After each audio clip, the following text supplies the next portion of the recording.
Fala, nação colorada! Como é que vocês estão? Mais um Resenha Colorada no ar. Eu, Nicolas Tessari, junto com meu grande amigo Lucas Pires, vamos abordar um grande jogo do Internacional. Bom dia, boa noite, boa tarde, Lucas. Fala, Nicolas. Fala, nação colorada. Fala, galera do Resenha.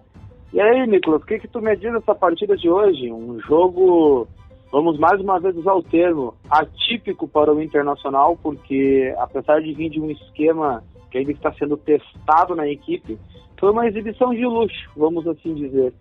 Com seus percalços pelo time bem estruturado do Caxias, mas com resultado positivo e um futebol, vamos assim dizer, convincente. Eu acho que o Internacional, houve evolução do último jogo para esse. Como a gente disse no último resenha, que o Inter tinha vencido, mas não tinha convencido. Para mim, hoje o Inter venceu e convenceu. O time do Caxias melhor do que o do Novo Hamburgo, mais bem postado, como tu disse. E o Inter, para mim, fez uma partida melhor do que no último jogo. Não sei se tu concorda. Não, concordo contigo. A evolução foi visível e quem pôde acompanhar a partida viu que o Inter dominou o jogo praticamente os 90 minutos. Teve alguns momentos de queda de produção pelo cansaço natural da partida, mas o Inter o tempo inteiro teve com a bola no pé, a posse de bola do jogo foi o controle total do Inter, propondo a partida, mostrando que ele era o anfitrião da partida. O que faltou, e eu observei talvez no início, foi um pouco de objetividade da equipe. Talvez pelas peças um pouco deslocadas dentro do campo, quem sabe pelo esquema ainda não adaptado aos jogadores, mas com as mexidas pontuais do treinador, o Ramires conseguiu implementar o estilo dele com o Edenilson, com ali o Galhardo, enfim, com os jogadores que ele foi botando, substituindo peças e fez um resultado positivo ao decorrer do segundo tempo. Concordo contigo, eu acho assim, de destaque negativo no jogo de hoje, eu separaria o Nonato.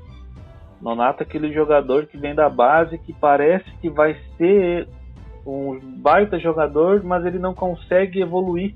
Não consigo ver evolução no Nonato. Hoje ele ganhou mais uma oportunidade, eu acho que ele não aproveitou.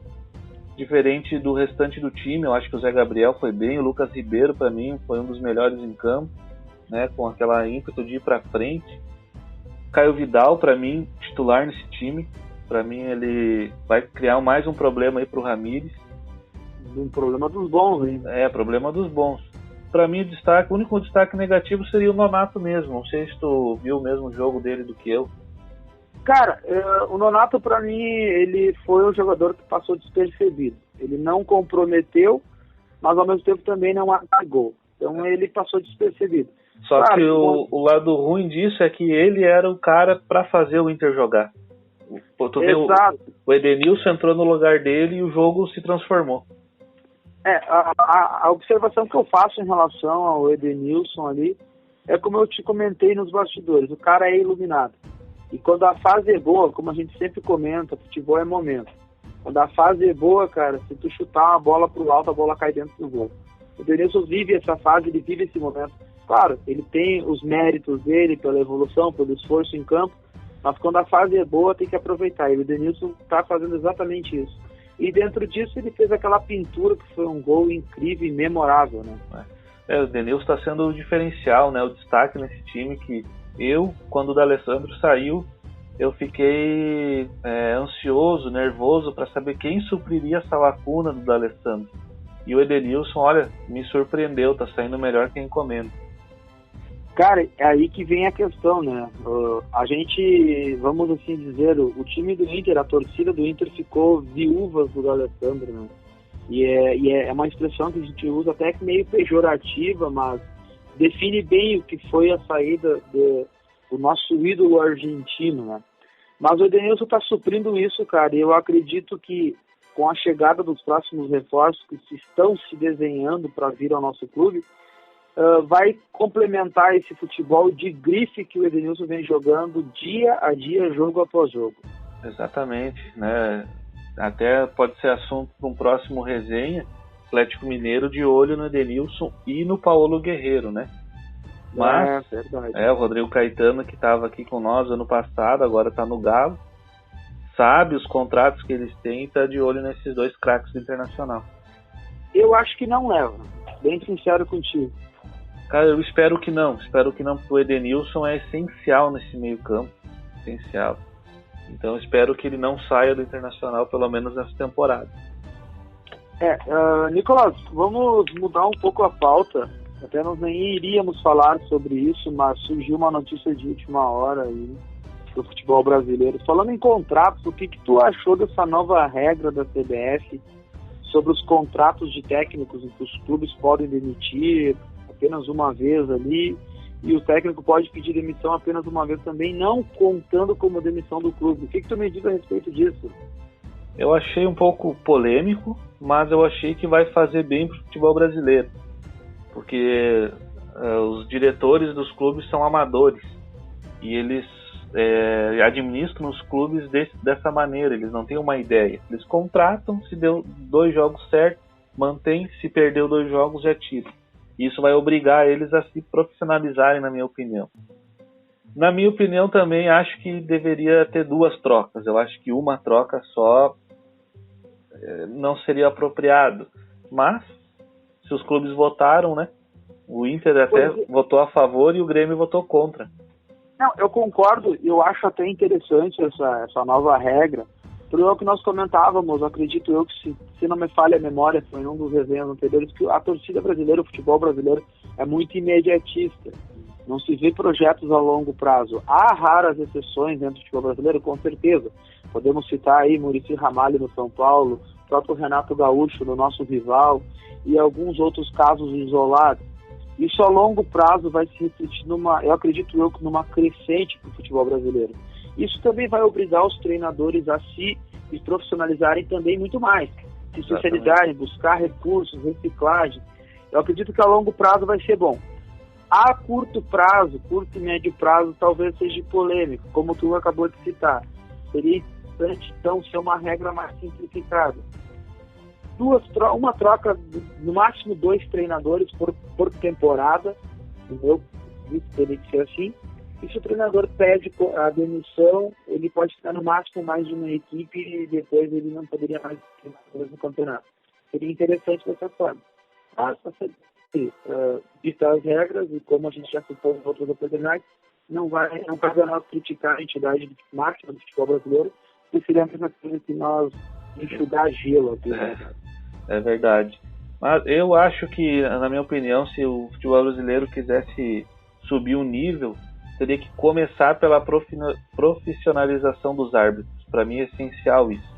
Não tem como um árbitro apitar um jogo na quarta e ter que abrir a academia dele na quinta-feira. Ou tem um árbitro que é advogado. Eu acho que o primeiro passo seria profissionalizar os árbitros e acabar com os estaduais. Sei lá, fazer uma divisão F, uma divisão H, sei lá.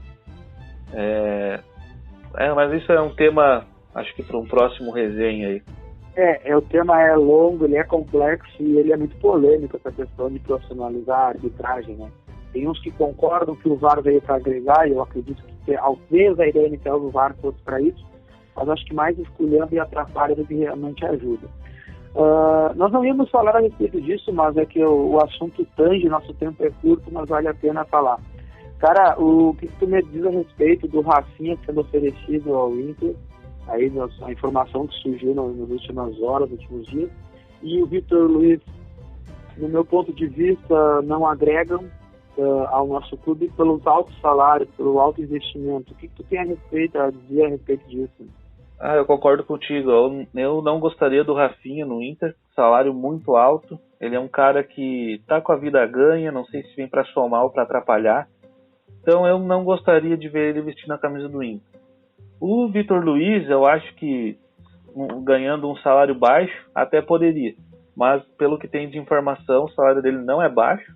E se vai investir num Vitor Luiz, tu pode investir em qualquer jogador da base aí, dar chance pra gurizada. Que o Vitor Luiz não é nenhum cara fora de série. Rafinha já é um cara experiente demais, salário altíssimo, acho que também não se encaixa nem no perfil que a direção busca para esse ano. Eu acredito que com os nomes pontuais que a nossa direção já está trabalhando, alguns já divulgados para a torcida e para a mídia, e outros ainda, talvez, em bastidores, eu acredito que vai agregar muito valor à nossa é o nosso esboço de equipe para a temporada. Acredito que o Rafinha e o Vitor Luiz sejam nomes talvez em uma outra oportunidade nos agregassem muito, mas hoje para nós não é interessante, também não é nem conveniente para o Inter. Nicolas, tu tem a tabela atualizada do Gauchão aí? Para passar para o pessoal do Resenha? Com certeza, o Internacional com essa vitória assumiu a liderança provisória, pelo menos, com 13 pontos.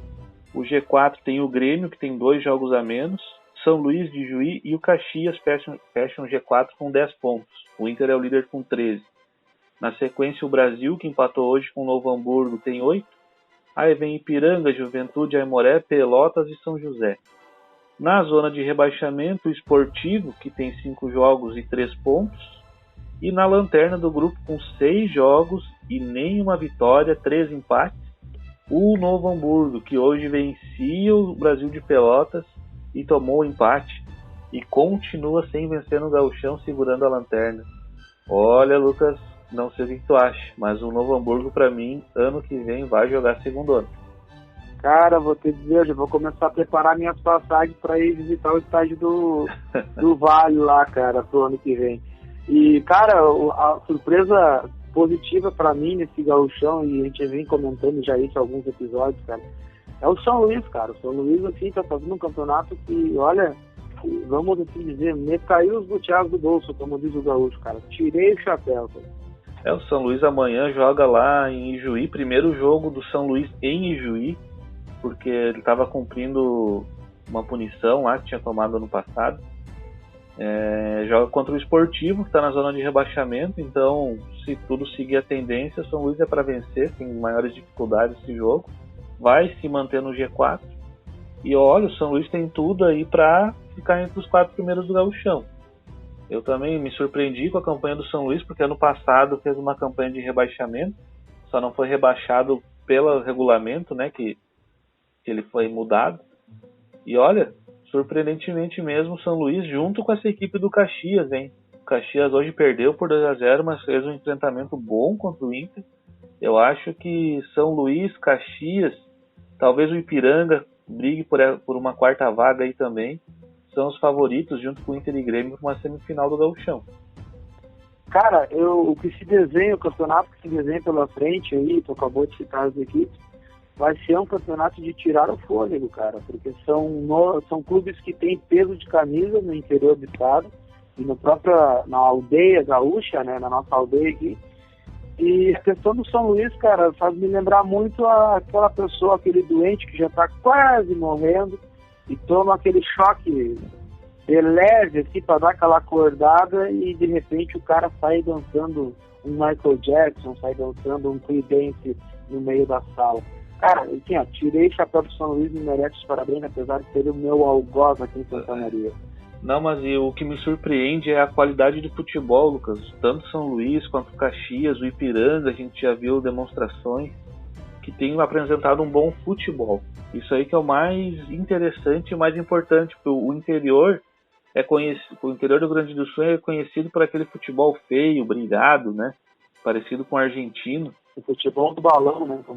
Exatamente, joga na área e vê o que acontece. E esses clubes, hoje a gente viu o Caxias jogando bem, né? O São Luís fazendo enfrentamento até contra o Inter, venceu no Beira-Rio. O Ipiranga fez uma baita partida contra o Inter também. Então são times assim que estão apresentando um bom futebol. E para nós, como gaúchos, é muito interessante que essas equipes mantenham essas ideias de um bom futebol técnico. E aí que vem a questão que tu acabou de falar, cara, no estadual. Eu acho que esse nível de futebol na crescente que vem vindo, o futebol do interior, e vou falar pelo Rio Grande do Sul, eu não sei como é que tá o interior paulista, o interior lá do Mato Grosso, eu não sei como é que é o futebol lá.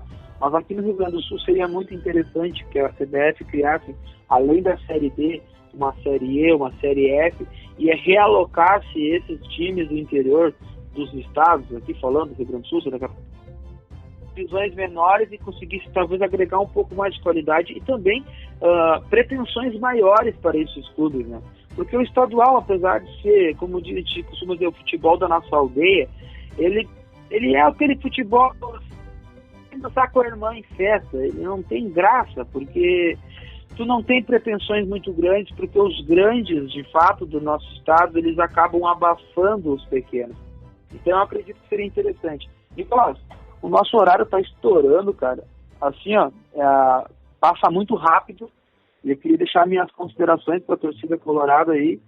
E dá para ter fé em dias bons que se aproximam do nosso Inter, cara. Dias áureos talvez estão chegando aí.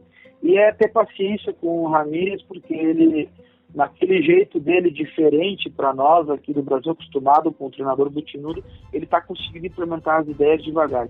E hoje a vitória passa, no meu ponto de vista, pela mão do treinador. Com certeza, ele está conseguindo aos poucos implantar aí as metodologias novas dele, então a gente tem que ter paciência, vamos dar tempo para o Miguelito. Com certeza virão coisas boas aí pela frente para o nosso Inter. Pessoal, vamos agradecer aí você que tem acompanhado nós, pedir para que vocês deixem o like, se inscrevam no nosso canal, acompanhem nossas redes sociais e uma boa semana, um bom fim de noite para todo mundo.